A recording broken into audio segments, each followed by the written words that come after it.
Telugu cinema పరిశ్రమలో అత్యుత్తమ ప్రతిభను సత్కరించేందుకు తెలంగాణ ప్రభుత్వం ప్రతిష్టాత్మకంగా నిర్వహిస్తున్న గద్దర్ తెలంగాణ ఫిలిం అవార్డ్స్ ఈ శనివారం హైదరాబాద్లోని హైటెక్స్ లో ఘనంగా జరగబోతుంది.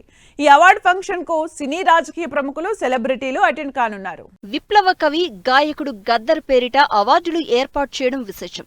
దాదాపు 14 సంవత్సరాల తర్వాత తెలంగాణ ప్రభుత్వం సినిమా అవార్డులను ఇవ్వబోతోంది. 2014 నుంచి 2024 వరకు విడుదలైన సినిమాలకు ఈ అవార్డులను ప్రకటించింది. ఈ వేడుకలో తెలుగు సినిమా పరిశ్రమలోని ప్రముఖులు, నటీనటులు, సాంకేతిక నిపుణులు పాల్గొనబోతున్నారు. ముఖ్యమంత్రి రేవంత్ రెడ్డి, ఉప ముఖ్యమంత్రి భట్టి విక్రమార్క, సినిమాటోగ్రఫీ మంత్రి కోమటిరెడ్డి వెంకట్రెడ్డి, ఎఫ్డీసీ చైర్మన్ దిల్ రాజు ఈ కార్యక్రమాన్ని ఘనంగా నిర్వహించనున్నారు. జయసుధ ఆధ్వర్యంలోని జ్యూరీ పారదర్శకంగా 1248 నామినేషన్లను పరిశీలించి విజేతలను ఎంపిక చేసింది.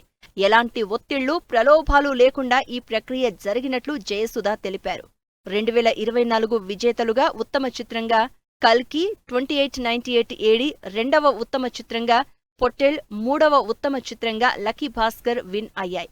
ఇక ఉత్తమ నటుడుగా అల్లు అర్జున్ పుష్ప 2కి, ఉత్తమ దర్శకుడుగా నాగాస్విన్ కల్కి 2898 ఏడీకి, ఉత్తమ స్టోరీ రైటర్గా శివపాలడుగు, ఉత్తమ స్క్రీన్ ప్లేకి వెంకీ అట్లూరి, లక్కీ భాస్కర్ విన్ అయ్యారు.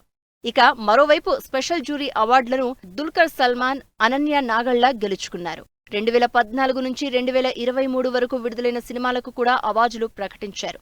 2014 రన్ రాజా రన్ ఉత్తమ చిత్రం, 2022 సీతారామం, 2023 బలగం. ఇక ఇదే కమిటీ ప్రత్యేక పురస్కారాలకు గాను ఎన్టీఆర్ నేషనల్ ఫిల్మ్ అవార్డును నందమూరి బాలకృష్ణ, పైడి జయరాజ్ ఫిల్మ్ అవార్డు మణిరత్నంకు, బిఎస్ రెడ్డి ఫిల్మ్ అవార్డును సుకుమార్కు ప్రదానం చేయనున్నారు. ఈ అవార్డులు తెలుగు సినిమా పరిశ్రమను ప్రోత్సహించడంతో పాటు గద్దర్ లాంటి విప్లవ కవి ఆశయాలను సినిమా రంగంలో ప్రతిబింబించేలా చేస్తున్నాయి.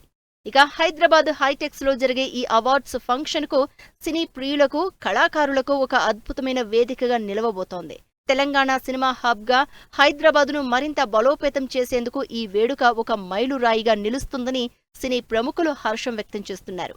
ఈ వేడుక కోసం హైటెక్స్ సర్వాంగ సుందరంగా ముస్తాబవుతోంది. తెలుగు సినిమా ఔన్నత్యాన్ని ప్రపంచానికి చాటే ఈ కార్యక్రమం అందరి దృష్టిని ఆకర్షించనుంది.